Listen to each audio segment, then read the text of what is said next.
Hello, bonjour à tous, je m'appelle Marion, oula la chaise roule, alias Marion Vibration. On se retrouve ici à Perpignan et je suis en train de regretter ce pull parce qu'en fait je viens de filmer toutes les vidéos de mars et je me suis dit je vais mettre ce pull pour changer. En fait il tient super chaud, donc je vais le retirer de suite après cette vidéo.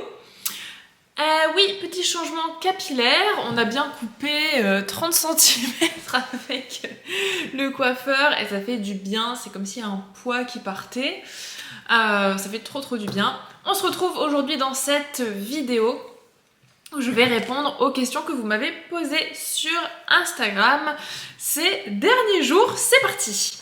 Alors, je les ai classés dans un certain ordre où on commence du plus soft au plus perché, on va dire. Il y a des questions où je vais répondre, en fait, je vais canaliser en fait ma réponse de mon soi divin. Donc ce seront les mots qui viendront comme ils viendront, d'accord? La première question, la plus soft, est: est-ce que le fait de devenir thérapeute Reiki était une évidence pour toi une fois que tu avais passé les 2 premiers niveaux de Reiki?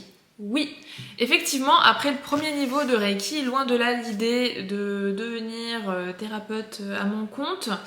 Cependant, plus les mois passaient, plus j'avais de résultats sur moi, sur mes proches, et plus j'en parlais aussi sur les réseaux, que c'est créé une demande, et une demande qui n'était pas forcément en France en fait. Et je savais que le 2e degré me permettait d'apprendre à canaliser des séances Reiki à distance. Donc là, je me suis dit, si je passe le 2e degré, je n'aurai plus de limite géographique. Et ça, j'étais déjà au courant parce que mon premier soin énergétique était à distance. Quand je vous raconte cette vidéo là sur mon histoire, quand j'ai commencé à entrer en résonance avec des pratiques énergétiques qui m'ont changé la vie pour le coup, c'était à distance.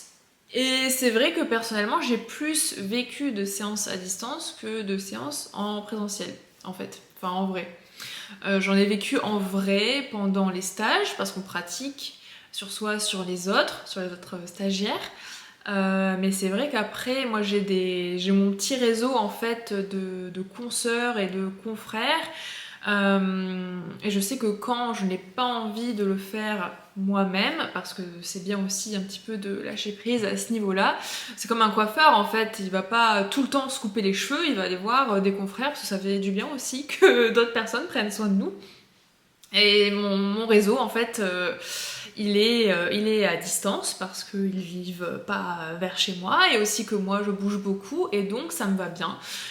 Et je n'ai pas de croyances limitantes à ce sujet-là en fait, vu que je voyage en astral, dans le temps, etc. Je sais que l'espace-temps n'existe pas. En tout cas, on le définit comme ça dans la matière, parce que sinon ça fait un petit peu vriller le cerveau, mais en tout cas dans l'énergétique, non, en fait. Le futur comme le passé existe simultanément, donc oui, c'était une évidence après le 2e degré parce que je savais qu'il allait vraiment se débloquer un truc à ce niveau-là pour moi et juste, ça faisait partie de mon expansion en fait. Le fait de travailler à distance, ça faisait partie de mon expansion, donc oui, c'était une évidence. Question prochaine. Donc là, on change un petit peu d'un cran. Vont parler des êtres de la nature. J'en parle souvent sur Instagram parce que, étant née à Perpignan, donc plutôt côté montagne, donc une géographie sacrée, avec un taux vibratoire énormément élevé. Les êtres de la nature sont présents de toute façon partout, mais cependant, en tout cas en France, il y a des lieux où ils privilégient parce que les ondes sont moindres, où les vibrations sont plus fortes et où ils savent qu'il y a le plus de personnes éveillées qui sont à même aussi de rentrer en contact avec. Donc, les questions qui suivent sont à ce sujet-là. Si vous ne savez pas ce que sont les aides de la nature, pour le coup, je vous invite à lire, ou en tout cas à regarder au moins sa chaîne YouTube, à Yann Lipnik, qui est géobiologue et scientifique par ses études. Et ses vidéos sont super intéressantes à ce sujet, il expliquera mieux que moi. Si vous voulez avoir une vidéo que sur les aides de la nature et mes expériences avec, je vous laisse mettre vos questions ou vos idées dans les commentaires. Donc la première question est comment arrives-tu à communiquer avec donc en gros, donc là c'était j'ai eu cette question je pense suite au live que j'ai fait sur Instagram, live qui a été complètement censuré sur Instagram, c'est pour ça que j'ai commencé ma chaîne YouTube, parce que j'y expliquais, je témoignais de ma rencontre avec un être de la nature que j'ai rencontré dans la Vallée Bleue, donc dans l'Ain, où je vis maintenant, enfin je vais pas y être beaucoup en fait en 2024, mais où j'ai mon nouveau, on va dire, mon second pied à terre, ok, maintenant c'est dans l'Ain, et où j'ai communiqué avec un gnome en fait. Donc vous pouvez aller sur mon Instagram, il y a effectivement toujours ce live qui est encore présent, jusqu'à ce que Instagram me le supprime. Et donc ça avait quand même beaucoup fait résonance chez certains d'entre vous et j'avais eu beaucoup de questions. Et la première était comment arrives-tu à communiquer?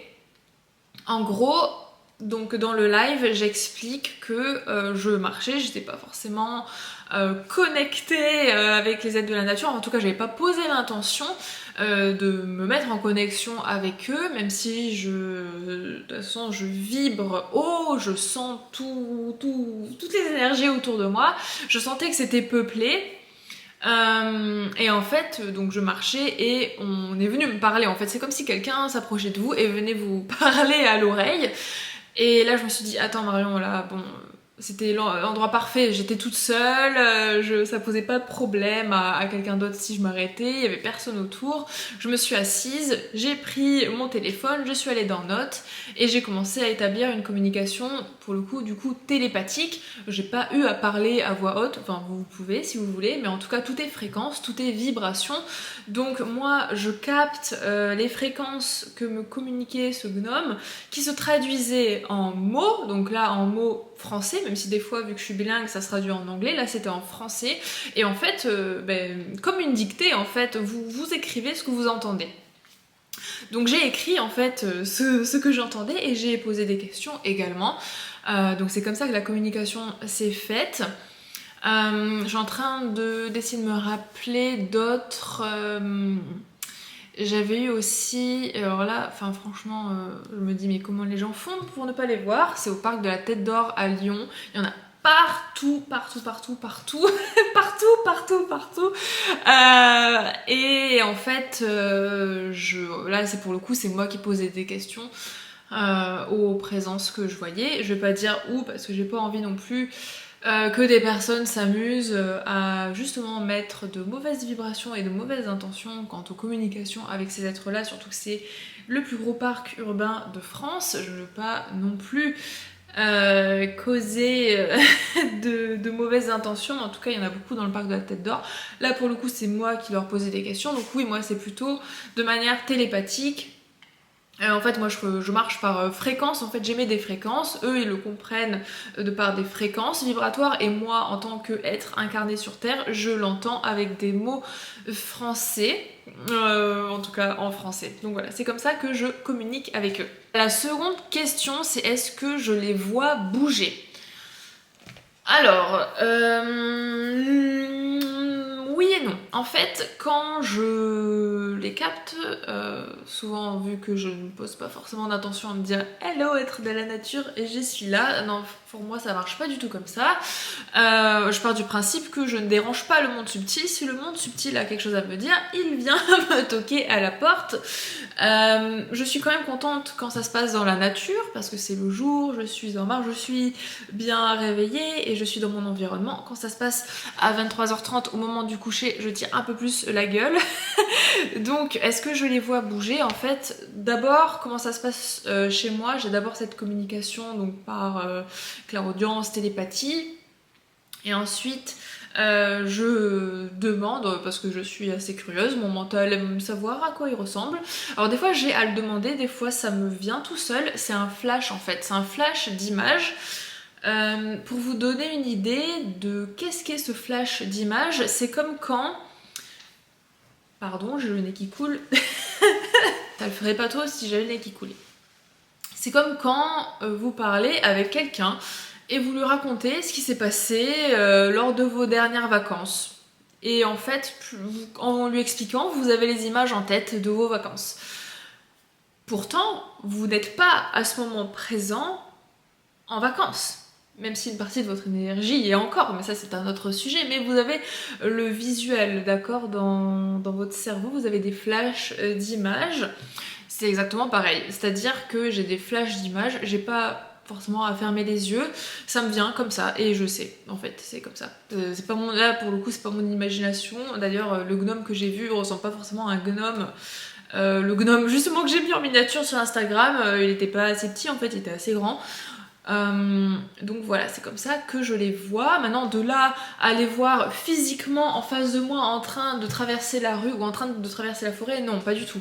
Par contre, je sais qu'il y a cette fréquence qui émet, je sais que la présence est là, je sais quand elle bouge.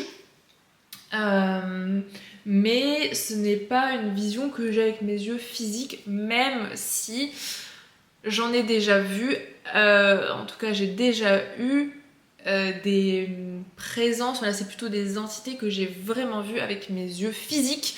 C'est assez rare, mais ça arrive et j'ai l'impression que ça arrive de plus en plus. Donc ça, c'est les fréquences de la Terre qui augmentent et qui du coup font que j'ai aussi à m'adapter à mes capacités qui évoluent en fait. On est tous en évolution, tout un chacun.